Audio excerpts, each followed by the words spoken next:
I'm very interested in investing. And how did you get into that? Did you study that or? No, because sometimes like your status being an immigrant, right? So of course at that time I really had to find a lot of people whom I could trust, because you know, like businesses sometimes like they come every time, every day they would come to you if they know that you are willing to invest. But sometimes you really have to be careful, you know. So it didn't take me to go to place where I have to learn and stuff like that, because I wasn't going out there like a realtor or something. I had to deal with realtors, you know, some Filipinos, and one is Tito Torres. You know, he became my best friend, and I also had a very close friend, and his name was Jason, and he worked at Citibank, and he was the one who took care of my financial, you know, loans and stuff. So, you know, once you have the right people to take care of you, to guide you, to support you, whatever you need, it couldn't get you anywhere but to the right, you know, to the right places, to the right investment. But if you start going to people where all they say is just, hey, blah blah blah blah blah, and then you don't know that they're just trying to take away your money. But of course, you know, you have to be street smart. You really have to be careful about your money, especially if they know that you're just being, you know, by yourself.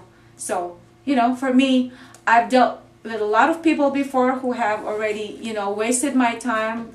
And I've lost a lot of money already, you know, especially in Canada. So I thought with that experience, I thought I've already learned a lot. So, you know, I had to apply whatever I've learned when I was already in the United States.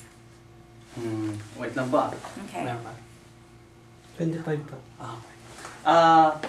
Yun nga, since naka-experience ka na rin ng naloko, paano yes. ngayon? Oh, okay. There was a point where... What did you did differently? Paano ginawa mo? Yeah, at first, I was, you know, of course, when you get into this kind of investment, you know, you cannot expect that you could succeed right away. You have to go through a lot of people where they could fool you.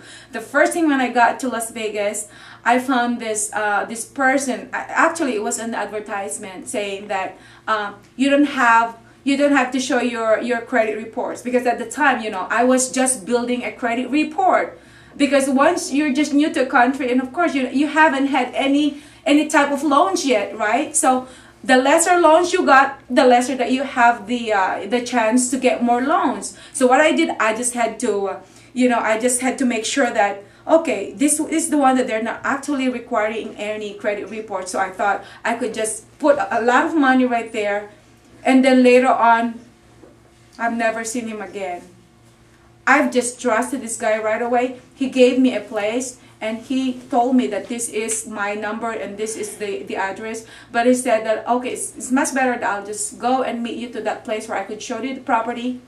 That's all I've seen. I didn't go to that place where he was saying that it was his office, because I've trusted him a lot. And he said, you have to give the down payment right away. So, I mean, of course, $10,000 is a lot of money, you know, a down payment just for him to hold, you know. And then later on, once you get her for the second time, and that's when you are going to give like 20 or 30% of the amount that you have to pay. And then later on, you have to pay the monthly, that kind of stuff. So I thought, oh my God, I can't believe that, you know. So since then, I had to really very careful.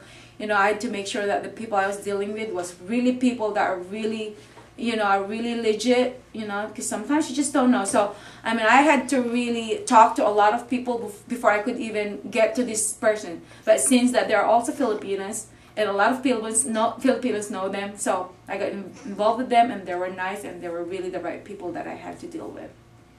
Oh, okay, when it comes also to the credit report thing, I didn't have any choice but to buy a lot of BMWs, Expeditions, Corvettes, and stuff, because I was advised that you have to take a lot of loan. So if ever that you're going to apply for another loan to buy a certain property, especially like if it's a really very expensive property, they go to your credit report, and then once they see that you have a lot of loans, like, you know, BMWs and stuff, so these are not like, you know, like these are not inexpensive cars, right? So that's what I did. I just had to invest with cars. You know, they're still there. But it wasn't the right investment. See, you learn. You know, it's nice to invest with properties like houses, lots and stuff, but to invest with cars, no, no, no, no. I thought that I would just do it in order to have some loans, but it wasn't the right thing to do.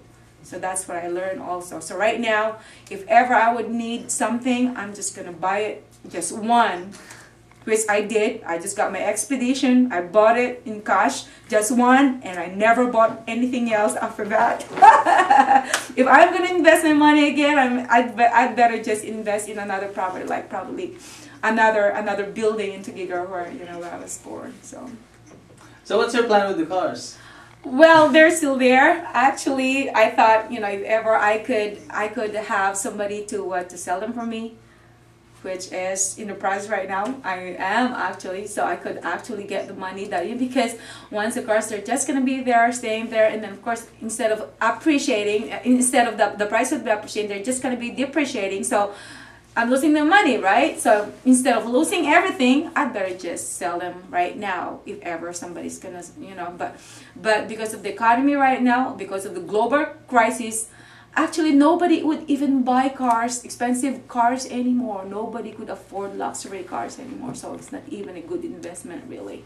So I learned a lot, you know, losing and of course, you know, with investing and stuff. But sometimes before you could get really successful to what you really want in life, you have to go, you know, you have to go through all this risk and everything. These losses, I mean, you have to, you know, you have to really lose a lot of money before you could even get to the point where you're really, you're really successful in life and stuff. Plano mo rin ba yun na gawin dito sa Pilipinas, those kinds of investments? Well, at this point, probably because I'm back here right now and I have already a property in Tugiga, so I'm sure, you know, I just have to make sure that I find the right places with the right price though, because I could see right now, you know, things are getting really more expensive here.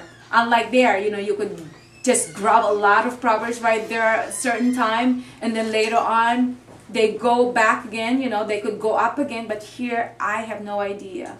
You know, I had some properties here before and they were okay because I made some money out of them too, so I don't think it's really a real big risk to try to get investments here again, so probably that's what I'm going to do.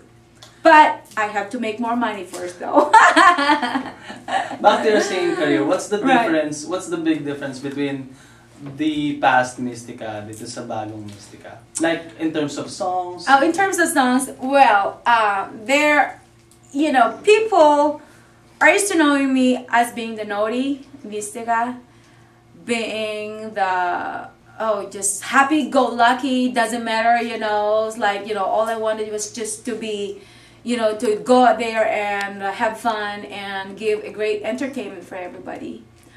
But at this particular point, I'm getting old. I'm not really planning to do this place for the rest of my life. Because, of course, you know, I could say that if they require the splits, yeah, I would do. Unless, if they don't require it, then I'm not going to do. Right? Why should I? If they require me to have a show like the, you know, the Las Vegas type of, you know, the showgirl type of show, I would give them. But if it doesn't really require it, I'll go like this, or I'd go with jeans. Because sometimes, like, people, you know, they tend to really focus on what I will wear also, you know. So, based on my past experiences lately, and of course because they're used to saying me like the entertainer, like the showgirl, and then all of a sudden I just went there and then going with a gown or more conservative, and they said, that's not what we want. So I think as much as I want to really change my image, to really reinvent myself, I think I'm still gonna go back to where I was, you know, where I was really doing, because that's what they're paying for.